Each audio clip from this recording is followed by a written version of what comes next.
feel like Shane would put on like slow jazz, something I can like see that. Maybe he Like would if he was acapella. getting real spicy. Maybe he would put on like some like you Or don't want something, you don't you know want what I mean? Okay, so this is very exciting. Highly anticipated new show, Heated Rivalry, coming out November 28th on Crave. Hudson Williams and Connor Storrie. Thank you so much for coming in. Yeah, thanks for having us. So 2 star hockey players. They have kind of a fling, and then it turns into so much more. flings. Multiple flings. They get flung. So I want to start with the hockey of it all, though, because you guys are playing star hockey players, but neither of you could skate, or at least you couldn't skate. I could waddle. I could date skate is what I say. Like I could do like a thing around in a circle, and then I could go the other way. I could go both directions. And that's where... Which, if you don't know skating, that's really That's impressive. hard. And that's where the skills ended. And then I had to learn so much more and fall a lot. But Yeah, we both, I mean, once we met each other in the read-through, we both spent like 3 weeks just texting each other being like, I'm going to the ice skating rink today. Are you going? So we kind of had a rivalry before we yeah, even a little started. bit of a competition. Yeah. So how much training did you have to do for that? Well, we kind of... It was a lot. We did the initiative on our own before we Yeah. even knew that we got the part, being like, well, I live in LA, he lives in Vancouver. And so Yeah. we're both like, I'm going to just start skating in case, I don't want to show up in, a month and look like an idiot on the ice.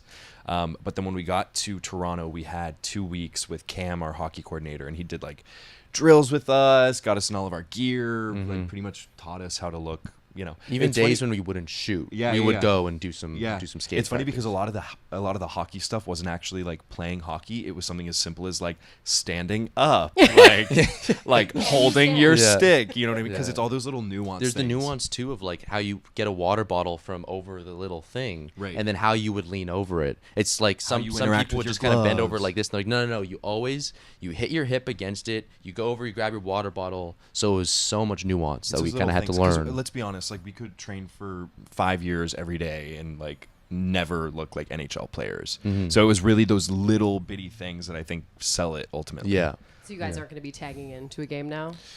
Maybe eventually after season, if we get get it. another season, Yeah. we get some, yeah. Or if we have a few beers, Yeah. a little bit of confidence going in. Yeah. Were there any skating incidents during filming? Not for us. Oh well, Francois. Yeah, Francois hurt himself at one point. He fell down and put his cut hand cut out himself on his skate. right on his. But own he was skate. such a champ about it too. We were all so proud because that's Yeah. kind of like the worst case scenario. Yeah. Yeah, he had to go to on the his top. last day of Yeah, hockey. yeah. On his No. last shot Yeah. of hockey. Yeah, but we were all so proud of him Yeah. because it was like I actually think he did that. They bandaged him up, and I think he did He another came back and then take. he did it again. Wow. Yeah. So we were all like, "Yeah." I hope you guys kudos to clapped. Did the well We done, weren't welcome even back. there. We were, yeah, but we would have. I saw it. Yeah. I saw it happen, Oh, and you I were was there. like, "This is gonna happen. This is gonna happen. This is gonna happen." And yeah, Yeah, I clapped from afar. Okay, good. Yeah. And were you guys hockey fans before the show?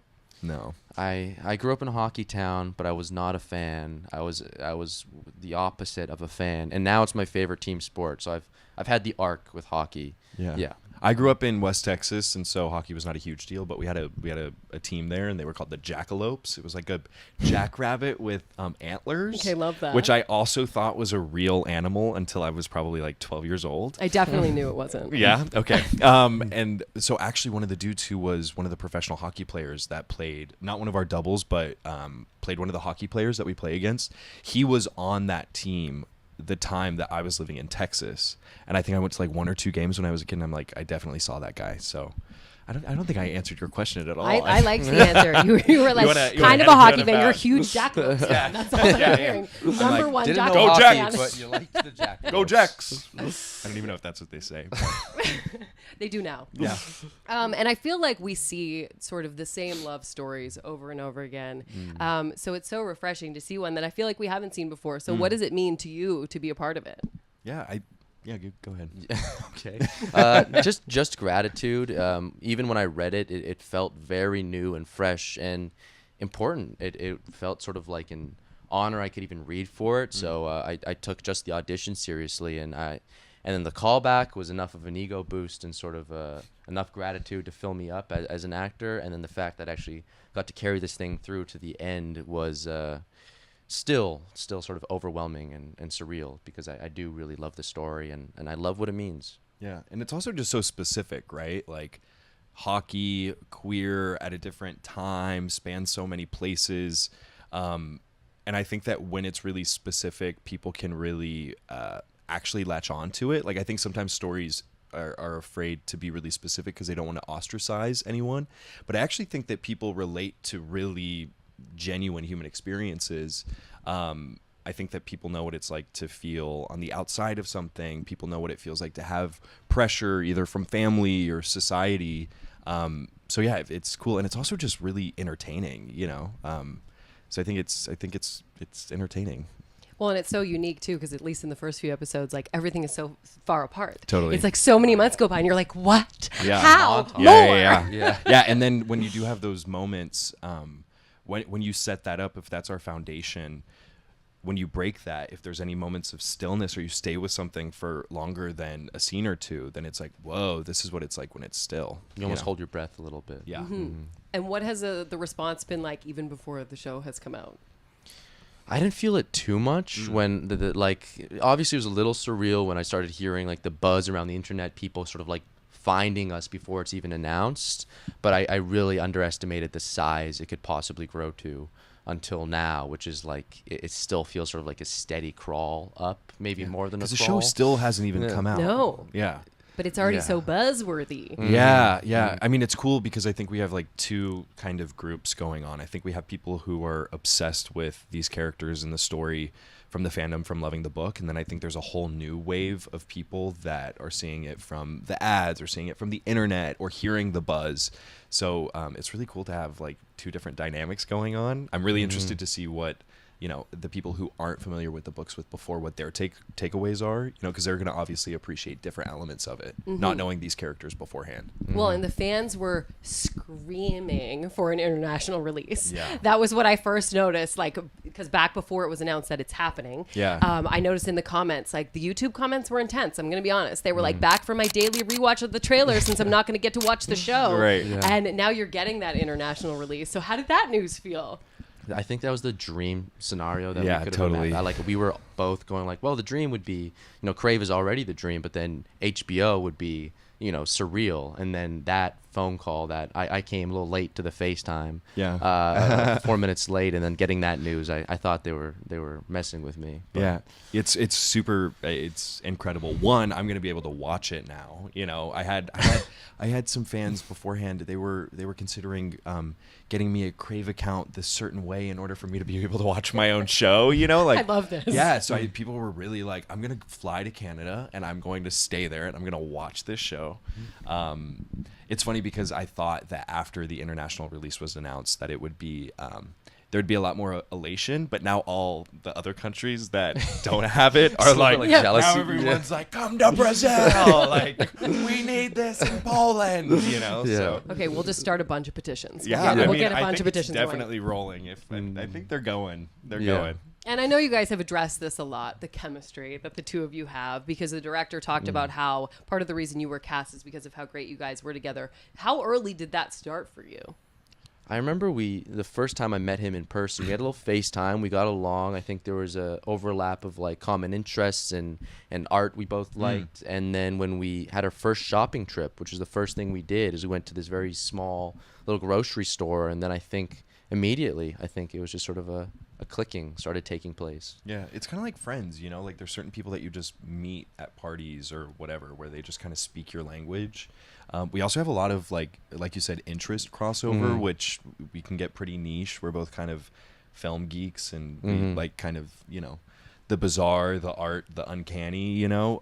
So I think we had a lot of crossover with our interest. And yeah, obviously also if we got to this point, that I think that says something about both of us individually. Like it makes sense that if we find ourselves in this scenario, we're gonna get along. And I just feel really blessed because think about it, this could have been so like not easy. If it was like everything is setting it up to not be easy. Yeah. And we just lucked out. We totally I lucked think out. I sort of fell in love with Connor as a person at this one point. It was the first day we met in person. and then we were just outside of our residence, and then there was like a car that passed. Do you remember this? Yes. And then they were just kind of screaming at us, and then like there was like a tongue movement going on. This kid was there was these how kids kids in in car. public, they try to do the thing where they're like, I'm gonna weird you out. Yeah, Yes. yeah. And then Connor, I think, scared them. I You was know, like- they were already trying to scare us, and then eventually, I think their eyes kind of went bigger because I think we out freaked them. They You didn't, know what I mean, right? We Like out 13 freaked year olds What did you them. do, Freaked. though? At 13-year-olds at a mall will He be was like, making oh, demonic- or Yeah. something, and so he was like ah, and then I was like, ah. and it kept going, and then I was just looking at him like, oh, I can be myself. Yeah. Because that's in me. You know, I can relate with whatever this Yeah, is. I mean, Can't- you did that for me too. You were, Yeah. I think the weirdness really tied us in. I'm obsessed with that. And if you guys got along at the grocery store, that says a lot because the grocery store is a Yeah. nightmare. Well, you know what was did terrible- take too terrible long. place. No, You you took know a what was little funny too about long, that I'll was say that. like Coconut I cream. just gotten off of like a 6-hour flight coming from LA, and it was so weird to see him in person and know we're about to go on this huge journey. It was my first time in Canada. Like I was like studying Russian. Like my mind was all over the place. So I probably looked like a crazy person in there because I was like, I need coconut cream. And He kept saying chia coconut cream. I seeds." need coconut cream and chia seeds. And so he was just like following me around And as it I was spent- like, we just spent taking 35 minutes random looking for stuff. coconut Yeah. cream. I looked like a crazy person, but I was on one. Yeah. Okay, well, before I let you go, one more question because we are iHeartRadio. Mm. If things are about to get steamy, because this is a romance, what song are you putting on? As Ilya and Shane, or as Both.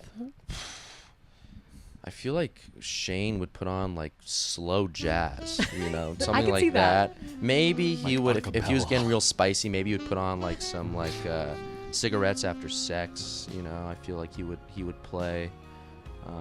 What are you putting on? I'm not answering that one. Oh, okay. I'm no music. He's like heavy death metal. Yeah. He's like Yeah, Norwegian yeah. death metal. Techno. The rap. fact that you Yeah, won't yeah, answer trap. does lead me to believe it's something strange. But okay, what's your answer? I'm trying to think because if there's something with too much of a beat, then I feel like you try to match the rhythm. Yeah, you or don't want to. something, You don't know want what to I mean? thrust Or, like, to beats. And is, it's is also my like concern. if you're, I'm not super big on lyrics, but I feel like if the lyrics are too audible, then you're just kind of like listening to someone. I don't know, Mm-hmm. but it also feels too on the nose if it's about romance or love or sex. That's a tricky thing. So yeah, I would probably do something instrumental and beautiful. Okay. Yeah, like some sort of classical something. I'll ditto that answer.